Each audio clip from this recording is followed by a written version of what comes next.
اعوذ باللہ من الشیطان الرجیم بسم اللہ الرحمن الرحیم سورۃ المائدۃ مدنیہ یا ایہا الذین آمنوا اوفوا بالعقود احلت لکم بہیمۃ الانعام الا ما یتلی علیکم غیر محلی الصید وانتم حرم ان اللہ یحکم ما یرید۔ اے ایمان والو، معاہدوں کو پورا کرو، تمہارے لیے چوپایوں میں سے مویشی جانور کو حلال قرار دیا گیا ہے، البتہ وہ حلال نہیں ہیں جن کی تلاوت تمہارے سامنے کی جائے گی، بشرطے کہ تم حالت احرام میں شکار کرنے والے نہ ہو۔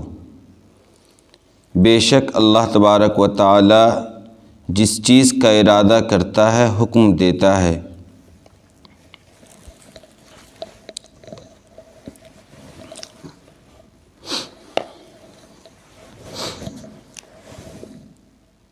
سورۃ المائدہ، سورہ مائدہ کا آغاز ہے آج۔ اس سورت کا نزول مدینہ منورہ میں ہوا ہے۔ اس کے اندر 120 آیت اور 16 رکوع ہیں۔ اس سورت کے اندر 120 آیتیں اور 16 رکوع ہیں۔ یہ سورت بالکل آپ صلی اللہ علیہ وسلم کے آخری زندگی میں نازل ہوا ہے۔ اس سورت کا کچھ حصہ صلح حدیبیہ کے موقع پر سن 6 ہجری میں، کچھ حصہ فتح مکہ کے موقع پر سن 8 ہجری میں، اور کچھ حصہ حجۃ الوداع کے موقع پر یعنی 10 ہجری میں نازل ہوا ہے۔ یعنی 3 حصوں میں اس سورت کا نزول ہوا ہے۔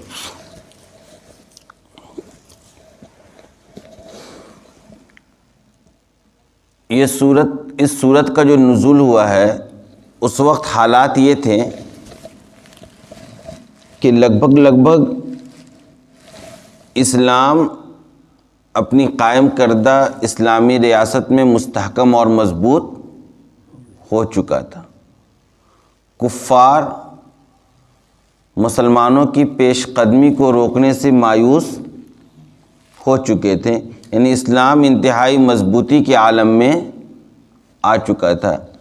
لہذا اسی صورت کے اندر وہ آیت بھی نازل کی گئی جس میں اس بات کا اعلان کیا گیا کہ الیوم اکملت لکم دینکم واتممت علیکم نعمتی ورضیت لکم الاسلام دینا، کہ دین مکمل ہم نے تمہارے اوپر کر دیا ہے، یعنی دین کے مکمل ہونے کا اعلان بھی اسی صورت کے اندر ہوا۔ لہذا خاص طور پر اس سے پہلے جو صورتیں گزری ہیں، سورہ بقرہ، سورہ آل عمران اور سورہ نساء، تو سورہ بقرہ اور سورہ آل عمران ان 2 صورتوں میں بنیادی طور پر جن مسئلے کو چھیڑا گیا تھا اس کا تعلق عقائد سے تھا، یعنی عقیدہ توحید، عقیدہ رسالت اور عقیدہ آخرت زیادہ تر بیان ان کا تھا۔ ضمناً کچھ مسائل بھی بیان کیے گئے تھے، لیکن سورہ نساء اور اس کے بعد یہ سورہ مائدہ، ان 2 صورتوں کے اندر اصلاً جس بحث کو چھیڑا گیا ہے وہ مسلمانوں کے سماجی، سیاسی اور معاشی مسائل ہیں۔ یعنی زیادہ تر جو احکامات بیان کیے گئے ہیں وہ مسلمانوں کے معاشی، سماجی اور سیاسی مسائل کے احکامات بیان کیے گئے ہیں۔ ہاں، ضمناً عقیدہ توحید، عقیدہ رسالت اور عقیدہ آخرت کو بھی بیان کیا گیا ہے، ورنہ اصلاً ان 2 صورتوں کے اندر مسلمانوں کو جو عام زندگی میں جو مسائل پیش آتے ہیں، جو حقوق وابستہ ہوتے ہیں، ان چیزوں کا بیان اس صورت کے اندر کیا گیا ہے۔ اس صورت کی جو سب سے پہلی آیت ہے جس کو آج ہم لوگوں نے پڑھا بھی، اس کے اندر گویا کہ پورا کا پورا اسلام آ گیا، اسلام کے تمام احکامات کو اجمالی طور پر اس ایک آیت کے اندر بیان کر دیا گیا۔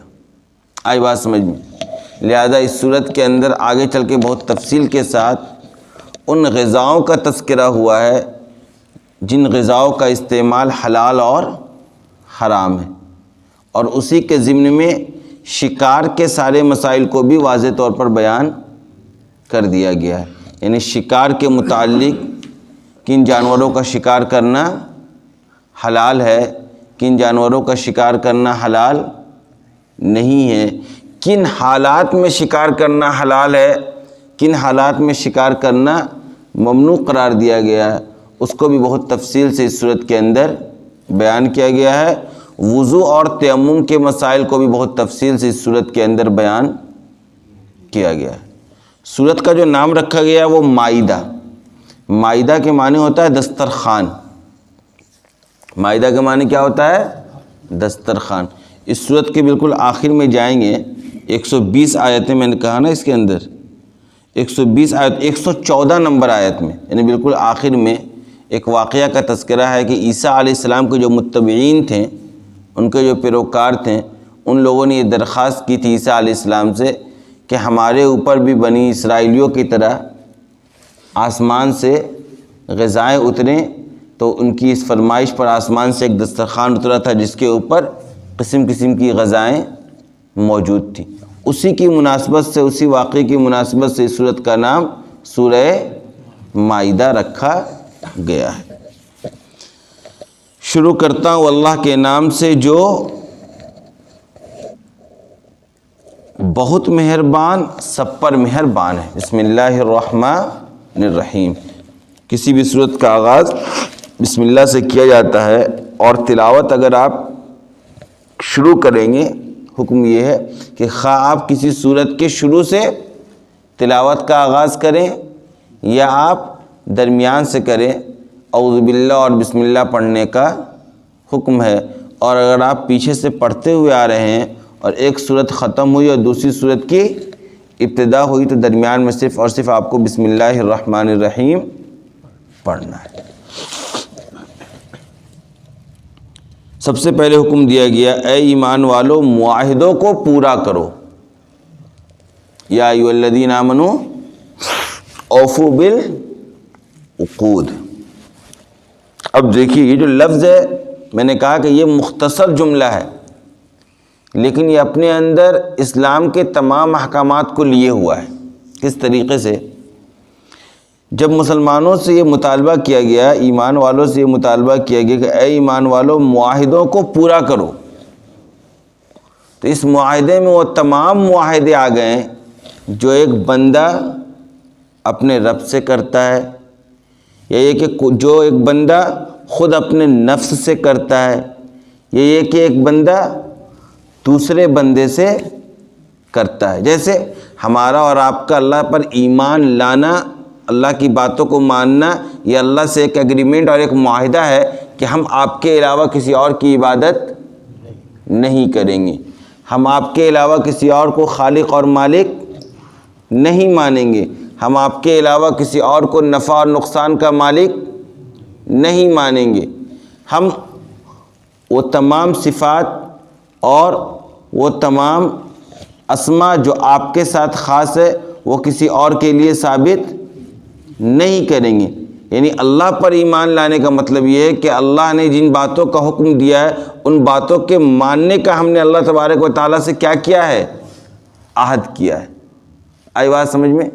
تو لہذا ایک تو عہد یہ کہ ہم نے جو بندوں نے جو اپنے رب سے کیا ہے اس کو پورا کرنے کا حکم بھی اس جملے کے اندر دے دیا گیا۔ اس کے بعد بندہ خود اپنے نفس سے معاہدہ کرتا ہے، بندہ خود اپنے نفس سے معاہدہ کرتا ہے۔ جیسے سب سے پہلا معاہدہ اپنے نفس سے یہ ہے کہ ہم اللہ تبارک و تعالیٰ کی اطاعت اور فرما برداری کریں گے، ہم اپنے اعضاء اور جوارح کو ان کاموں میں استعمال کریں گے جن کاموں میں استعمال کرنے کی اسلام نے ہمیں اجازت دی ہے۔ ہم اپنے نفس سے معاہدہ کرتے ہیں کہ ہم اللہ تبارک و تعالیٰ کی نافرمانی نہیں کریں گے، ہم اللہ کی نعمتوں کی ناشکری نہیں کریں گے۔ آئی بات سمجھ میں؟ تو یہ وہ معاہدے ہیں جو بندہ اپنے نفس سے کرتا ہے، اس کے پورا کرنے کا حکم بھی اس ایک جملے کے اندر دے دیا گیا۔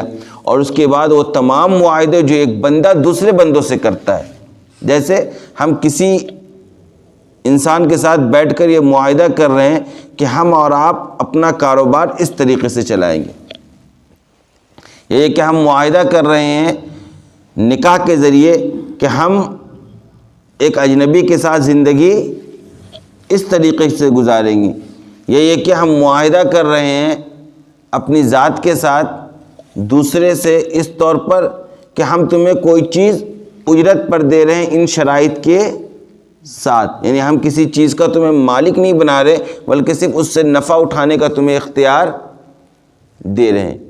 اسی طریقے سے وہ تمام معاہدات جو ہم مارکیٹ کے لائن میں کرتے ہیں، تجارت کے لائن میں کرتے ہیں، نکاح کی شکل میں کرتے ہیں، دوسرے عقود کی شکل میں کرتے ہیں، یعنی جو بھی معاملہ ہمارا کسی دوسرے بندے کے ساتھ ہوتا ہے وہ گوناگو کیا ہوتا ہے؟ معاہدہ ہی ہوتا ہے، وہ ایک ایگریمنٹ۔ جیسے آپ نے کہا کسی سے وعدہ کیا کہ ہم کل آپ کے گھر آئیں گے، یہ بھی کیا ہے؟ ایک عہد ہے، ایک وعدہ ہے، ایک ایگریمنٹ اور ایک معاہدہ ہے۔ لہذا گویا وہ تمام معاہدے جو ایک بندہ اپنے رب سے یا اپنے نفس سے یا اپنے کسی دوسرے بندے سے کرتا ہے، کسی دوسرے انسان سے کرتا ہے، ان تمام معاہدوں کو پورا کرنے کا حکم اس ایک جملے کے اندر دے دیا گیا، اور یہی اسلام ہے۔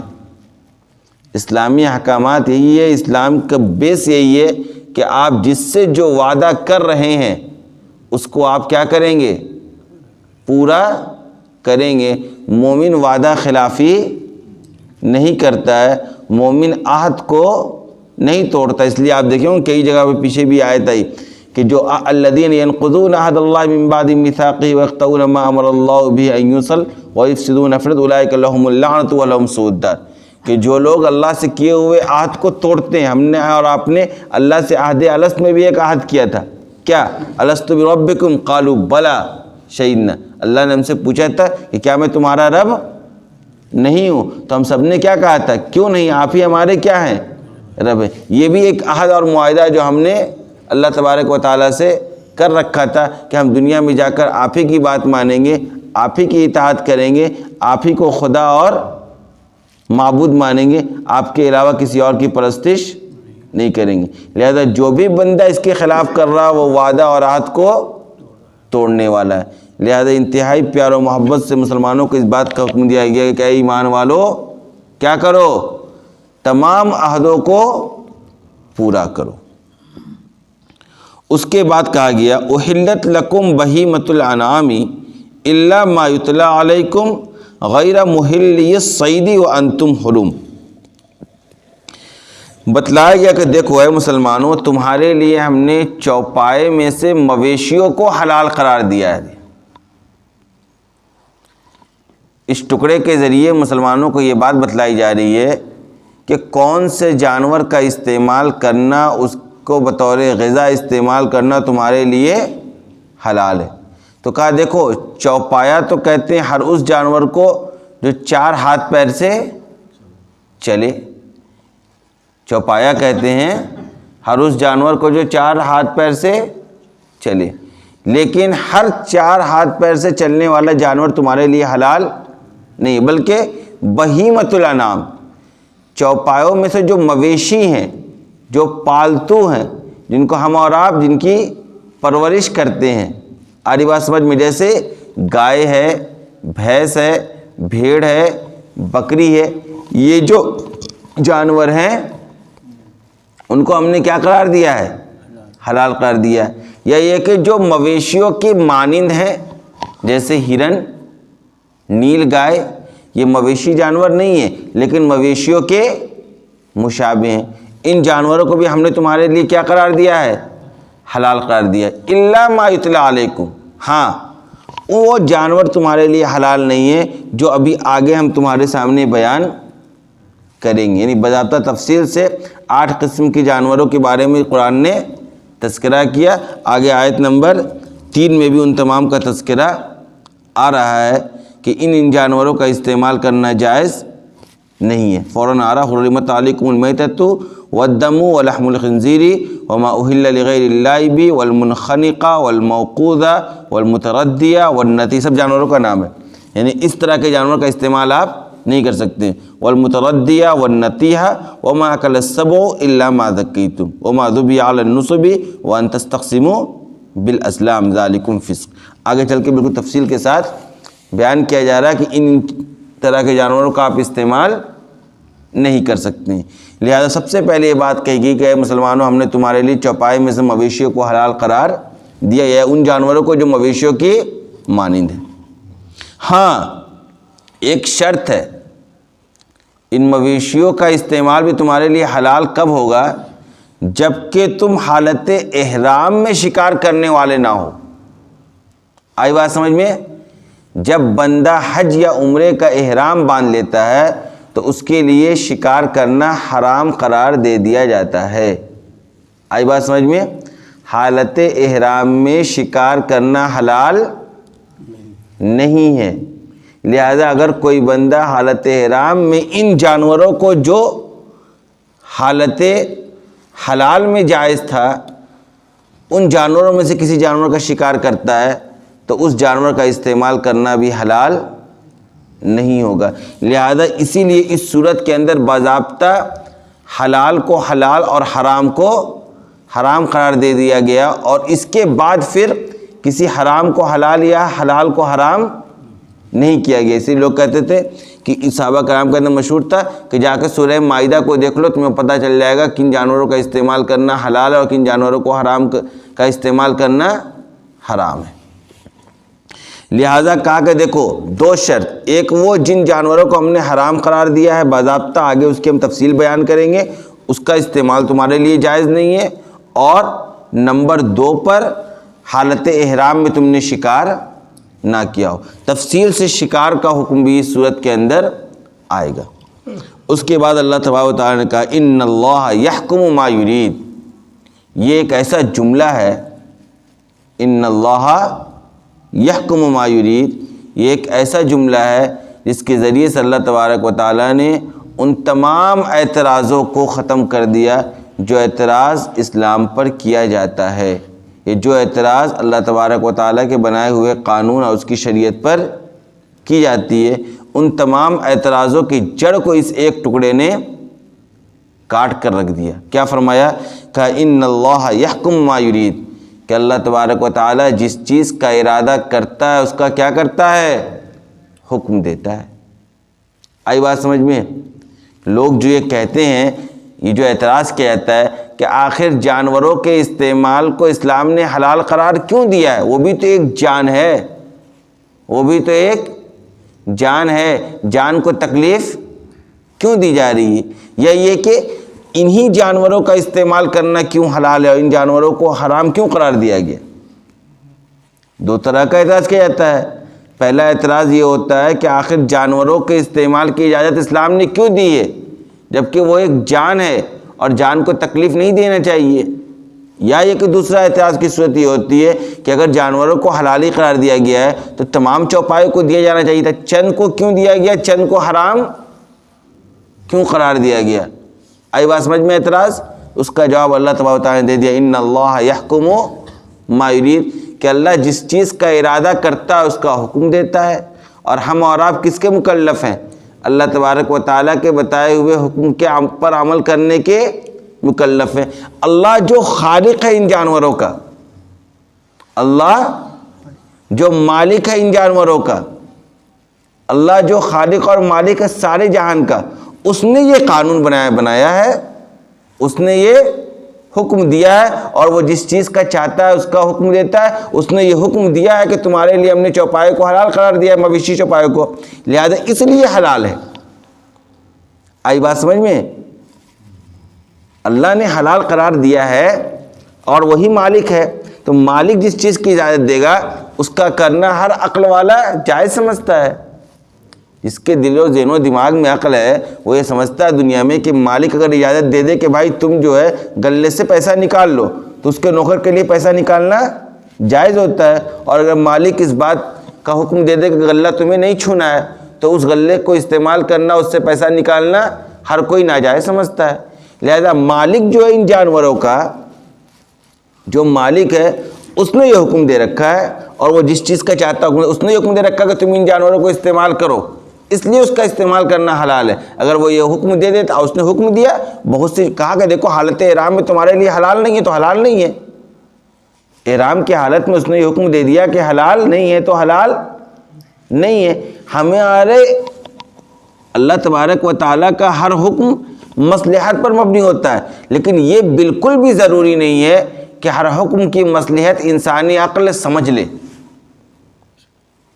آئی بات سمجھ میں؟ انسانی عقل، انسانی سوچ، انسانی دماغ کے لیے یہ بات بالکل بھی ضروری نہیں ہے، اور یہ ممکن بھی نہیں ہے کہ وہ ہر حکم کے پیچھے جو مصلحت پوشیدہ ہے اس کو جان اور سمجھ بھی لے.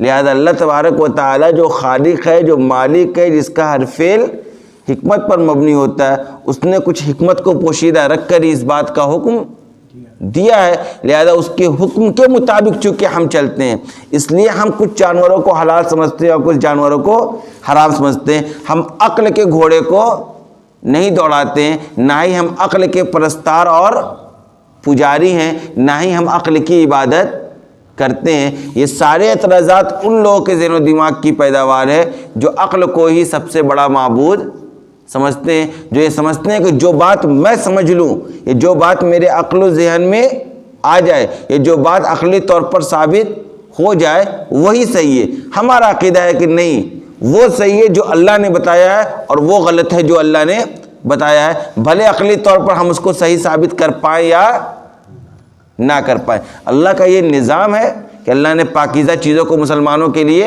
انسانوں کے لیے، بندوں کے لیے حلال قرار دیا ہے. اللہ کا یہ نظام ہے کہ اللہ نے مٹی کو غذا بنایا ہے درختوں کا.